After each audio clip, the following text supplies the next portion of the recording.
This is actually just outside of the village of Wexford. So if you guys are in town and you find yourself around the Wexford village, come out here and see what it used to look like before the English. The age of invasion. Luckily, since this is Irish history, I don't even know which invasion they mean. No, I can see, I think a Viking with a horn, with horns over there. This is going to be Celtic buildings up here. This is a crannog. So this would be an artificial island in a lake, and then they would put an enclosure in. You can see a heron over there. That'd be like, and a moorhen, if you can zoom in. I am. The heron would be like one of your guys' storks, and it's a fish predator. And you can see a moorhen with chicks. I am. That's beautiful. Animal Planet. Yeah. The new Animal Planet. Look, another moorhen here. Look, it's really pretty. Look at this weird duck thing. Yeah, it's a duck. You're a duck. It's very cute. Do you quack like a duck? They're called moorhens because of their feet. You know, they kind of have a chicken-looking feet. Yeah, exactly. Yeah, but they do swim pretty good. Go grab me this one. You see the little one with chicks there. Peter claims that these moorhens, which are everywhere here, are endangered. So, if you'd like to save the moorhens, give Ireland money. In the arms of the angels. Unfortunately, we're not allowed in these homes of the Celts. I just want to, you can see a little. It's all right, Peter. We can look from the outside in. Yeah. What a nice little house. I think this is definitely a Viking house because it's a Celtic house. There's Viking shields in the front there. Irish people, I don't think, invented shields ever. Did you guys organically come up with shields prior to this? Maybe those small shields we saw at other museum. So then this is the reed construction. That's like, you can see the plants growing in the... It's made of reeds? Yeah. Reeds. So this is what a typical Irish home looked like back in the day. Yeah, see, this is what I was thinking. More along the size of Celtic type shields. These little ones. Mm-hmm. Because I've seen that in pictures around the country at a couple museums. Mm-hmm. But there you go. See the basket made of straw? Made of straw there? It's like woven baskets. Not so long ago, this is how the Irish people lived. Look at this. More Irish traditional arts.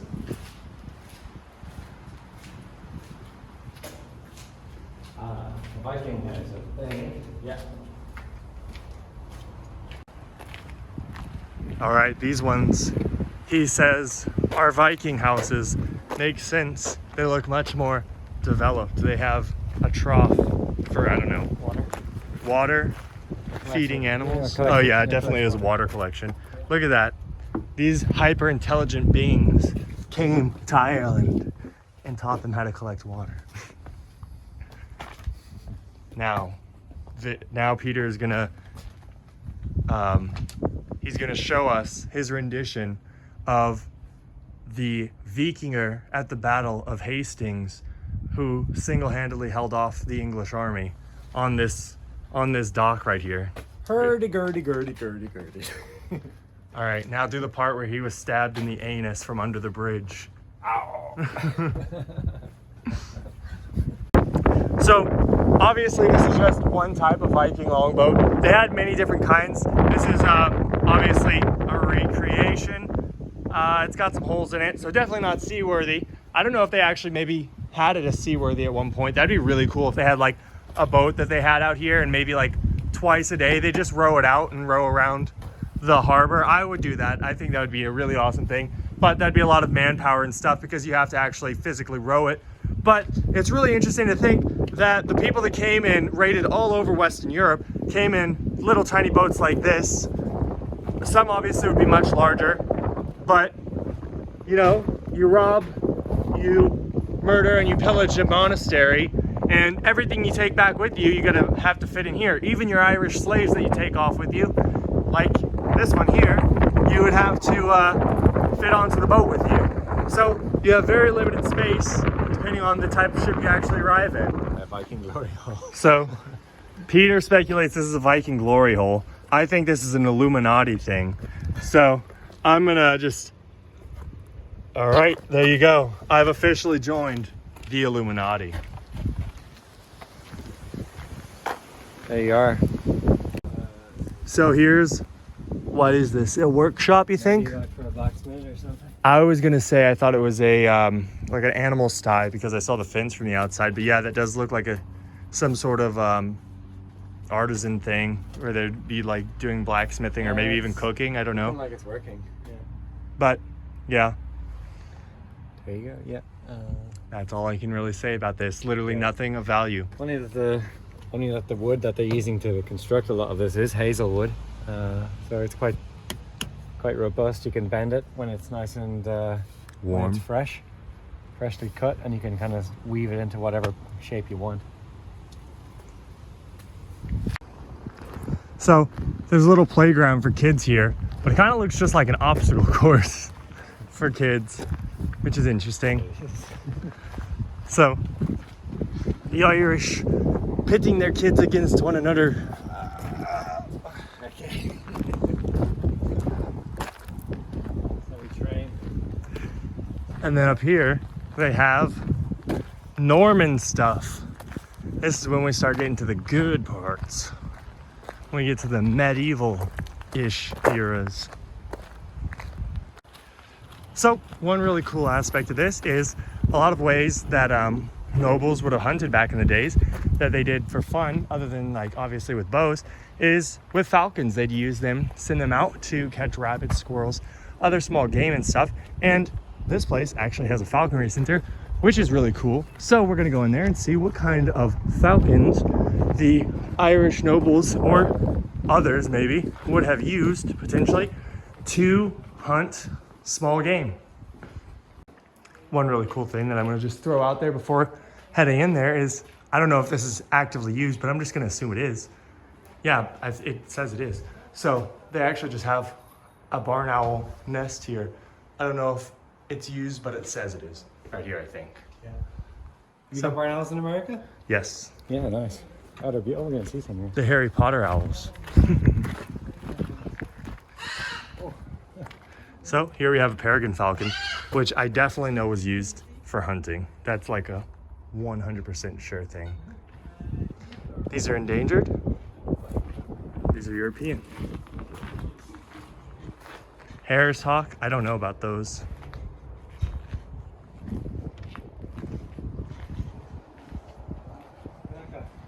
Caracara, Stanley straighted caracara. Australia's, okay, it looks like this is from like the Falkland Islands or something. That's what it's got marked on the map. It's off the coast of Argentina. It says these birds are one of the rarest types of raptors and are only found on islands. Oh, so this is a super rare bird. Very, very cool. Native to the Falkland Islands and some rocks nearby there. So these birds are actually British and very interesting to see one, because I obviously didn't know about their existence prior to this. And I am very interested in how this looks. It's like really orange, especially on its face and like legs. Really cool bird. Very interesting. Where is he? Oh, there he is. Sleepy guy. It's almost like they're nocturnal or something. Come on, Rommel. Wake up. This one's kind of cool because it's actually from like the Asian steppe, and I know like the Kazakhs and Mongols and stuff were really big on hunting with falcons. So maybe that's the sort of species they did it with. I don't know. And they say that their tongues are more like human tongues. Sorry? Their tongues. That's right. That's usually what I tell people. So. Now you were an expert on these birds. I'm going to ask you a tough one now. No. How do I know it's a female? A female barn owl has spots. Can you see the spots underneath the wing here? Oh yeah. Yeah. A male is snow white underneath, not a spot on them. It's actually to make mortar. So this one is a mill to grind up lime for mortar. That's right. That's going to be your basic cement building material. The building blocks of the medieval world, at least in this area. Also, something that Peter was talking about earlier is a lot of castles here would have been painted white. So, as ridiculous as this might look, or It's kind of to scare off the locals. yeah, it was apparently like this, minus that entrance sign over there. Yeah. So, this is the site of an excavation, right, Peter? Mm-hmm. Okay. And it's the first recorded Norman castle on the island, so of Ireland itself. But underneath, it's kind of covered and protected. But unfortunately, it's not open. But if you were to be in there, you'd probably see the old foundations of the very first Norman castle in Ireland. Yeah. So this is a pretty interesting dig site, and maybe sometimes it's open to the public. Definitely check it out if you're ever in the area, and it is. So something I didn't know about Ireland at all before I came here was these round towers are apparently all over the place, and I've seen them all over the place. Most are to some degree destroyed. Is this one a replica or original? I think it's likely a replica, but the idea behind them was that when the Viking raiders would come, they had an elevated entranceway that the monks would have a wooden ladder to, and when they needed to escape, let's say, a raid, they would all clamber into this tower, lift up the ladder, and make it safe for, like, stay safe. However, the very first round towers, I know that they were made of wood, but then the Vikings, cleverly enough, used claymore, set them on fire. So eventually, they were all made of stone once they realized they weren't so safe to be made out of wood. Yeah. So all over Ireland, you see these. Every little village has one, if there was a monastery in the area at the time, and it's really cool to see. Very interesting, and something I was totally not expecting. This in fact is a replica that was erected in memory of the soldiers that were lost in the Crimean War. Oh wow. Yeah, so there you go. So it's 1854, probably a bit of a folly, but but in one sense it was erected by an association of officers that were obviously taking part in the Crimean War. Interestingly, it kind of looks like they're still digging stuff up right here. It looks like this is something that they have closed off to the general public, and they've actually even covered over with tarp. So they are still currently excavating this location. So when you come up here and you see all these things, which they generally give tours to, we came a little bit later in the day, so we didn't get the full experience. We didn't get the full tour, but you can see there's people up here who do these like things live in front of you. They're doing like medieval type stuff, but there's also tour guides who will tell you everything about these places in a lot more depth and detail than I possibly ever could, because these are their areas of expertise that they've been studying for, you know, potentially decades, some of them. Right there you see another excavation site that's just kind of left open, I guess, because the path isn't next to it. They just kind of assume no one's going there. But yeah, it's pretty incredible. This is an amazing place to come and learn about the history of Ireland. Definitely. We're not even anywhere near done, but here's kind of a look down onto the bay that the Normans first came in through, and the castle that they built, that's the actual one right there. Ferry Carrig, where they were able to basically take total control of this river and this waterway. I don't think we're gonna have time to go down there. Maybe we will, but you can see it is a tourist destination, but I don't believe you're allowed to go very far inside of it. Actually, I don't see anybody on top of it, so that might just be people down there fishing or having, you know, a day at the beach. But it is a very, very beautiful area. You can see here when I zoom out a little bit more, it's very nice. It's like picturesque, very green, water's flowing, little windy, nice sunny day. Definitely a good day to be here. So this is actually one of the Norman fortifications that they built here. This ditch was actually dug out by them, and those houses that we were just looking at that are currently being excavated are actually just the remnants of the first Normans coming over to Ireland, and where they set up their very first homes. And they would start a trend for a very long time of people coming over from Great Britain to settle and colonize Ireland. I don't know why people always complain about the weather in Ireland. It's always sunny. Right? Absolutely. This is the sunny southeast.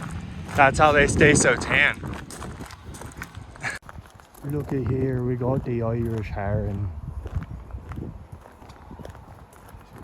Ducks. I don't know.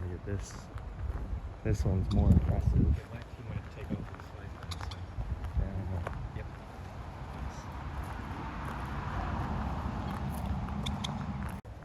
Playing with them. So we got 2 mallards here. Pretty nice. Never forget that I am the new Animal Planet. Very topical at the moment. This is Irish turf. It's this organic matter that's for thousands of years is built up over time. It forms like we find this in marshes and stuff like that. And in Ireland, we burn this as kind of to heat our homes.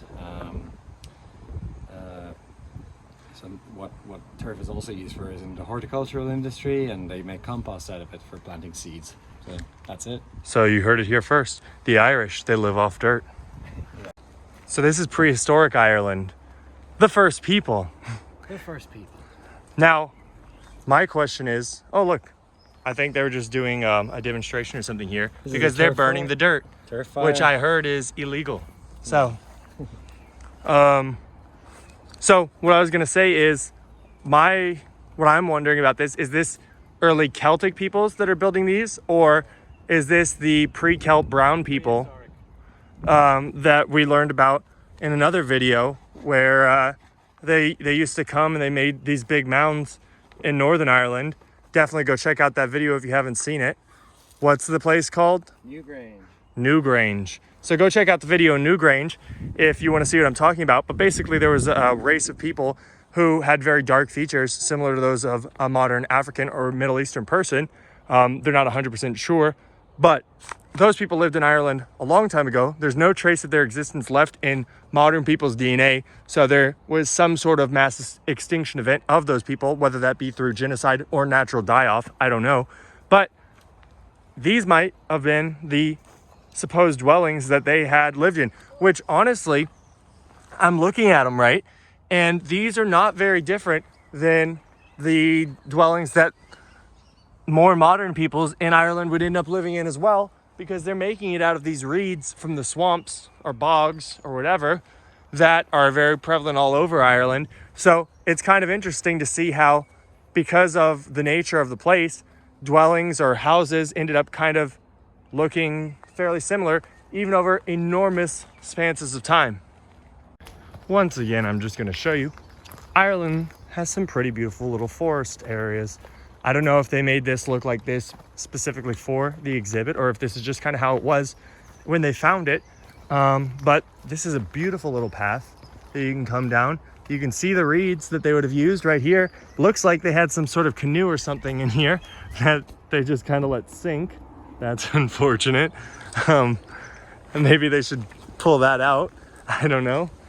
I'm not going to tell them how to do their job, but you know. So these are kind of the, what you'd call this a bog here, right? Yeah, exactly. That's kind of a marsh or a bog. And so yeah, this what they call the swamps out here in Ireland. It's bogs, and I think the British call it the same thing. I don't know what would make a bog or swamp different from one another, and maybe it's just different words for the same thing. No, a bog is more. Once the swamp fully fills in with vegetable matter, you're going to get a bog, and a bog is where you can actually it's a wetland that doesn't really have flowing water, but it's more it's stable, like, you know, it's not moving, but it holds a lot of water, it holds a lot of carbon, and particularly that turf, and it's something, it's a big resource in Ireland. Like that's why it was extensively exploited, I guess, by Irish people, and we use turf to this day.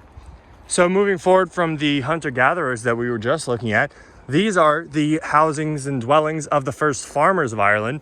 Once again, we see a fire pit of dirt. What do you guys call that dirt? Turf. Turf. You just call it dirt? You don't call it any turf? You don't call it anything else? No, it's turf. All right. A turf fire. Turf wars. It's going to be a little dark in here. So hopefully, oh yeah, my camera adjusted pretty well. So you can see kind of the supposed dwellings of a house. No chimneys in here, so the smoke would just rise up to the roof and then come out the top. Right there. And over the fire they might have smoked fish. because they would have had this square structure over it. And the reason why we know that it's this structure is that when archaeologists found it, they would have discovered post holes.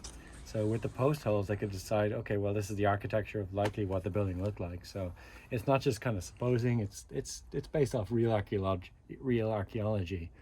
Allegedly. So, one thing that actually really impresses me is this place has, like, obviously I don't think people necessarily lived here, but it does have a supposed second floor where they probably would have stored things, is my guess. Well, you would have slept up here, and you would have had your animals down here for the warmth. Okay, there you go.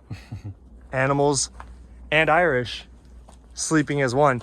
I don't know about these over here. They have what looks like beds. These look like they were beds over here. So, I don't know. But it's pretty interesting to see these this very large sort of house that they have, that maybe an entire like small community could just live in this one sort of thing, while this one is maybe a little bit more of an independent living sort of situation where you're a little more out on your own rather than in a bigger community setting. Who knows? And then I don't know what's over here. Probably nothing. Little paddock. There's a field. Little paddock. Paddock. Paddock. So this is kind of a replica, I assume, of an old, like, holy site, basically, of these early, like, farmer societies that existed all across Ireland.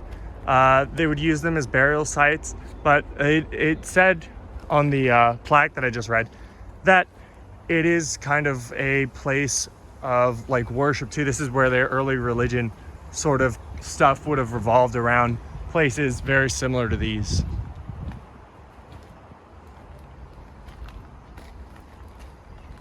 And I don't know if it applies to these necessarily, but what we did learn at a different location in Ireland is that a lot of the very early people, the very early people of Ireland actually did cremation rather than burying human bodies. So it's very possible that they would have cremated people before they put them in there. That's what I would suspect happened, but I don't know. And then this is just showing you how big some of these stones could be. And these people moved them, like, without the invention of a wheel. Like, these people literally, like, put these on logs and rolled them is one theory. But something that was also supposed at the last place we were at that talked about this is maybe they had put them on the bottoms of canoes and kind of brought them along waterways, and then switched more to something like that a little later after. So this is a village. The Irish are very superstitious people, and they believe in fairies and other assorted creatures like that. So this is kind of what a little fairy village might look like. So if you ever seen Peter Pan, and what's the Twinkle, or what's the name of that? Tinkerbell? Tinkerbell, yeah, Tinkerbell. The Irish people actually believe in that stuff. So here you go. This is...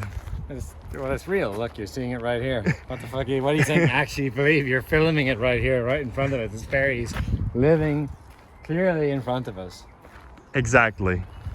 So Like, I don't know why this one would build a door like this. But how else will you get there? Like, you know, no one else could have put a door there. It's clearly a fairies. Only fairies could put a door there. Yeah, exactly. And who would sit here? The fairy king or queen? Yeah, exactly. Yeah, he's got a telephone over there in the tree. So actually, it looks like maybe the fairies had been colonized by the British at some point too, because that looks very similar to like one of those phone boxes they have in England. So there might have been fairy colonization at some point. I couldn't say for sure.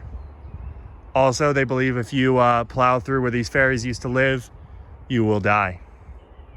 Bog inside a bog, and so the bog with the inside bogs, trees are preserved. So every kind of any plant that falls into a bog is preserved forever.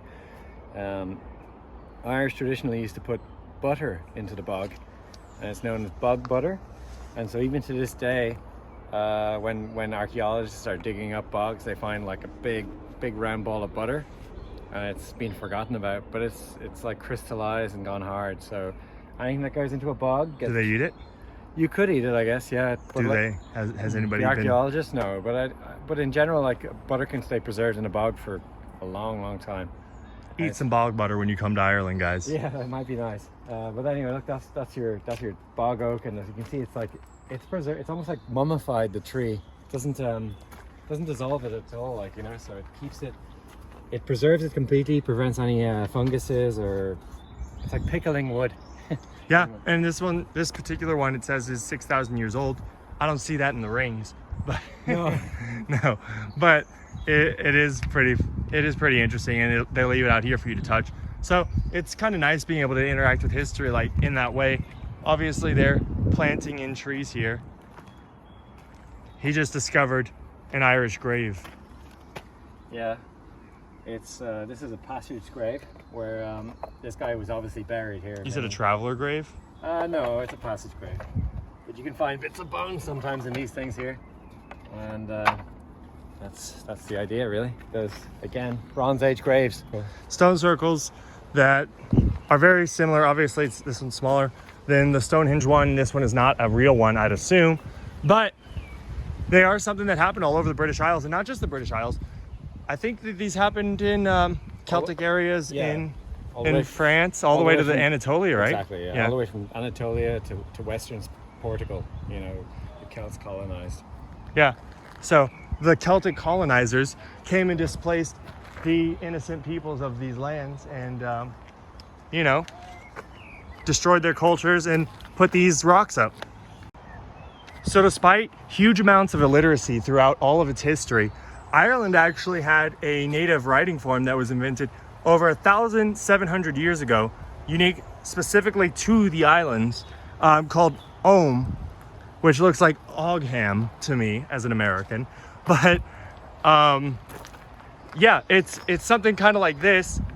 These scratches, these single lines, and apparently Irish people get these as tattoos sometimes, which is very interesting. People, yeah, it's just like, or other people, yeah, who are interested in Irish Ogham writing, jewelry and stuff like that as well. People get silver jewelry and wedding rings with their spouse's name written in Ogham. Yeah, and it actually has a little example right here. You said it has a people have their spouse's name written in Ogham. So is Ogham a language that people actually know how to read then? Yes.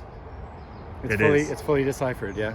Okay, that's interesting. I would not have expected that. It's fully deciphered. The reason being is because it was still in use up to the point of the monks, and the monks were able to translate old Irish into Latin, and so they were able to decipher it thanks to the monks in Ireland. There you go. Thanks to Christianity being brought to the Celtic peoples of Ireland, they were able to preserve the Ogham writing system. This here is an old ring fort. A fort or farm? That's the question. The answer to it, of course, being, and it's a little bit of both. They use this fort to defend themselves against the raving Celtic hordes that would be going across the land everywhere. But they also use it as a place to farm out of, and they had agricultural production. It's actually very nice inside here, assuming this is what most of them would have looked like inside. I'm sure many would get much bigger than this. Maybe some would even be a little bit smaller. This looks like it could easily have sustained a few families, you know what I mean? And outside, if you have crops, you could easily grow them there. You could take your sheep or pigs or cows, whatever kind of livestock you might have, out to eat and graze, and then bring them back in here for safety at night, keep them away from wolves, bears. Okay, Ireland had bears and fox and whatever else might be out there, depending on the livestock, but also it protects the people inside from other people who might want what they have. So this is actually very, very interesting to see, and quite impressive actually for how small of a community would have lived in here. Obviously, it was something that would have been built up over a very long period of time. This probably wouldn't have even been a single generation project to make up this fortification, and it's something that would always have to be maintained. But it's very impressive seeing how actually large this specific replica one is, and imagining that there's almost certainly ones that would have been considerably larger than this, and that's what, you know, the original cities and towns and villages of Ireland would have coalesced and formed around. These would have been the foundations. There would have been probably one of these that made Dublin, you know, even though I think Dublin was originally settled by the Vikings. That's maybe a poor example, but all the other ones, you know, this is kind of how they came about. So in here, this part is getting into a little bit more modern is history of Ireland, because this is where Christianity kind of starts stepping in and becoming part of the cultural norms here. Obviously, there would have been a transition period while Ireland was converting away from its various paganistic practices, which would be, you know, generalized as Celtic pagan practices, and centralizing around what would become the Catholic Church as the mainstay of Irish faith and belief. But my friend Peter here has a lot of interesting things to say about these crosses. So go ahead and enlighten these people, Peter. So I think when Louder though. Okay, when the monks came to Ireland first, in order to help locals kind of get the idea of what the Bible was, they carved these giant crosses to kind of inspire awe into the natives, perhaps, who hadn't really seen such kind of structures before. Each of these structures contains panels that many of them have chapters or verse sections from the Bible, stories from the Bible that kind of tell a kind of simplistic kind of Dark Age art. Even though it was called the Dark Ages, there was lots of illuminations and nice kind of art coming from Ireland at this period of time. In many ways, I say the Dark Ages were a lot brighter in Ireland compared to other parts of Europe because of its isolation. So here you have a little hut with the typical Irish lady, I think. I'm just showing the bees. Nothing else. Mm-hmm. Bees are like totally endangered or something, man. They're dying off. The bees are dying off, man. Stop using pesticides, man. Down here they have actually another one of those little fires going. This one has some wood in it, not just dirt. And it's kind of like a little stove that they made. They seem to be just lighting fires at every point of use, just to maybe that's why they have fire exits, because there's huge amounts of unattended fires just everywhere here. And a fire extinguisher. The historic fire extinguishers. But yeah, this is I believe we're getting kind of towards the end of it, and I really enjoyed this place, guys. Like, this is definitely, if you want to, you should come out here way earlier in the day than we did. Get in every one of the tours. They offer 3 separate tours when you come through here. Spend some time talking to the guy at the Falcon exhibit, you know, get to know Irish history literally as much as you want. I'm sure that these people that work here are probably fountains of knowledge, you know what I mean? You could talk about any aspect, because they do have it segmented into 3 different things, to where the people who are going to be teaching you about this stuff, they have, you know, pretty good base knowledge of the thing that they talk about, because they're not overstretched learning, you know, 3 separate tours. They're just teaching the one. So come out here, learn about Ireland, if you're interested in Ireland, of course. No reason to be, but yeah, this is a really great experience. Come out here, pan for gold. Yeah. Look at that, guys. I don't even have to pan for gold. It's already right here waiting on me. But nice little thing for kids, you know. They bring up some water and you can play panning for gold, because I guess Ireland used to have gold back in the day. Still does. Still does, allegedly. Yeah. Well, we have a Canadian mining company working here, so yeah. Sounds like Mexico. Ireland manages its resources as well as Mexico. Peter, being the child that he is, wants me to show you red-breasted robins, and somewhere out there there's a blue tit. Are you satisfied now, Peter? Yes. Okay. These are actually the gods of Wexford that people still, I think, worship even to this day. So if you go out into the bogs, there's Irish worshippers for these things. Now go give him a little kiss there, Peter. So this is it. Let me... Ferry Carrick? Very Carrick. Ferry Carrick. All right, so this is it. Ferry Carrick, the original Norman fort in Ireland, where the Normans came, and they made a choke point over this river. And it's a great location. You can see how strategic it is just being here. Unfortunately, it's very windy, so I'm not going to be videoing here a lot, but definitely a nice little thing to come check out. You can't go inside, unfortunately, but very nice. They actually do have a QR code that you can come and get a little virtual tour, but that's about as good as your tour you're gonna get. Here you can see, for a little perspective on its size, it's pretty nice. It's got a pretty dominating view of the countryside. And here it is again, looking out over the river.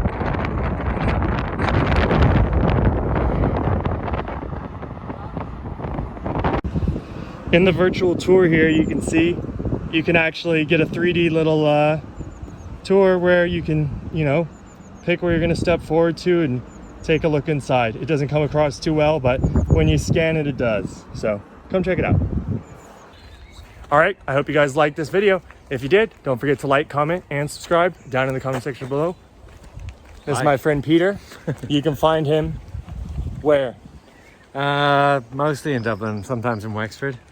You don't want to give them your Instagram? My Instagram, oh yeah, okay, PT or M Laurent, and that's it. And also, if you want to find me on Twitter, I'm at Peter Laurent. I'm a nurse in St. James's Hospital. I don't necessarily agree with any of the political opinions that you may find on those places.